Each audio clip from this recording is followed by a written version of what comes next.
Et première capsule théorique du chapitre 9 va porter sur quelques rappels dans le vocabulaire des termes statistiques. Le premier terme qu'on va revoir ensemble, c'est ce qu'on appelle le caractère statistique. Alors, on dit que le caractère d'une étude statistique, c'est le sujet sur lequel porte l'étude, ou ce qui nous intéresse dans notre étude. Il existe deux grands types de caractères. D'abord, et ça va être bien important de les différencier, le caractère qu'on appelle qualitatif, donc une qualité. À ce moment-là, les données recueillies sont des mots ou des codes. Alors, il y a plusieurs exemples qu'on pourrait donner. On pourrait parler de la couleur des yeux ou la couleur des cheveux. On peut parler d'une marque.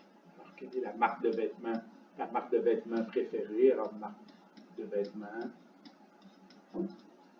Et on donne toujours des exemples aussi. Ça pourrait quand même être des nombres, mais qui forment des codes, comme un numéro de téléphone, un code postal, qui sont des nombres, mais quand même qui ne donnent pas une idée d'une grandeur de quelque chose. Donc, ce n'est pas ce qu'on va appeler là, dans la prochaine catégorie le caractère quantitatif. Donc, un numéro de téléphone, un code postal, c'est un code. Donc, ça rentre dans la catégorie qu'on appelle le caractère qualitatif. Alors, j'ai déjà volé un petit peu mon punch en parlant du deuxième, le caractère quantitatif. Alors, les données recueillies sont des nombres. Ces données-là, on va chercher à quantifier, donc à établir une quantité, d'où le mot quantitatif. Et parmi les caractères quantitatifs, on les sépare eux aussi en deux catégories.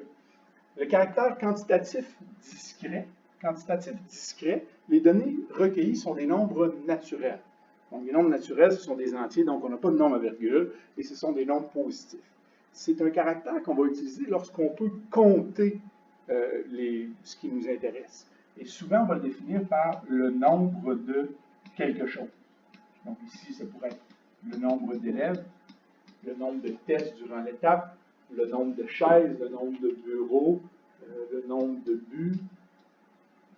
Différents exemples. Puis, vous allez voir, c'est presque toujours comme défini en commençant par le nombre de quelque chose. Donc, on voit bien que dans une classe, on ne peut pas avoir 32 élèves,4. Donc, la réponse va toujours être un entier positif. Le deuxième type, quantitatif continu, à ce moment-là, c'est que les données recueillies ne sont pas nécessairement des nombres naturels. Ça peut en être, mais c'est pas le caractère quantitatif continu, c'est pas un caractère qu'on compte. C'est un caractère qu'on mesure. Donc, on va avoir besoin habituellement d'un instrument pour le mesurer. Donc, si je parle de la longueur d'une table, alors si je prends la longueur d'une table, ben, c'est que je vais avoir utilisé une règle, donc un instrument. Si je parle de la température, mais la température, encore une fois, j'ai utilisé un thermomètre, j'ai utilisé un instrument. Donc, est-ce que ça se peut que la température du corps soit de 37,3 degrés Celsius? Ben oui, c'est très possible. Donc, les nombres ne sont pas nécessairement des nombres naturels. Alors, tout ce qui est des données plus scientifiques, donc une longueur, une température, j'en donne d'autres, une durée, la durée d'un trajet, la masse, qu'on appelle souvent le poids, etc., ce sont tous des exemples de caractère quantitatif continu. Donc, rappelez-vous, c'est quelque chose qu'on va mesurer avec habituellement un instrument. Donc, ici, une balance, un chronomètre, comme j'avais dit, un thermomètre ou une règle. Alors, c'est ce qu'on dit pour le caractère quantitatif continu. Donc, je pense que c'est vraiment quelque chose d'important à retenir. Les données sont mesurées, tandis que pour le caractère discret, on peut les compter simplement. Par la suite, on va revenir sur des diagrammes que vous avez déjà vus en secondaire 1. Alors, deux types de diagrammes. Le diagramme à bande, vertical ou horizontal. Alors, ici, nos bandes sont verticales, principalement utilisées pour les données à caractère qualitatif ou encore quantitatif discret.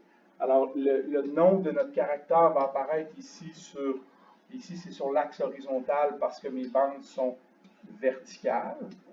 Et puis, sur ici mon axe vertical, ben, je vais aller placer simplement le nombre de fois, donc on va appeler l'effectif ou la fréquence, le nombre de fois que j'ai obtenu, par exemple, la réponse iPhone. Donc ici, toujours un titre. Alors, c'est quoi les marques de téléphone les plus populaires? iPhone, j'ai 7 personnes qui avaient un iPhone. Un Samsung, j'en avais 6. HTC, j'en ai 5, etc.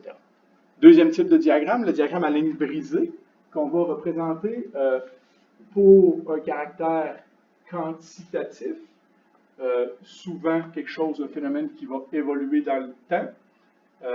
Alors ici, voyez-vous, on a du temps qui s'écoule, donc les heures de la journée, de 21h45 à 23h30, et il y a quelque chose qui a évolué. C'est quoi ici le caractère qui a évolué? Alors notre caractère ici, le nombre de tweets, il est ici.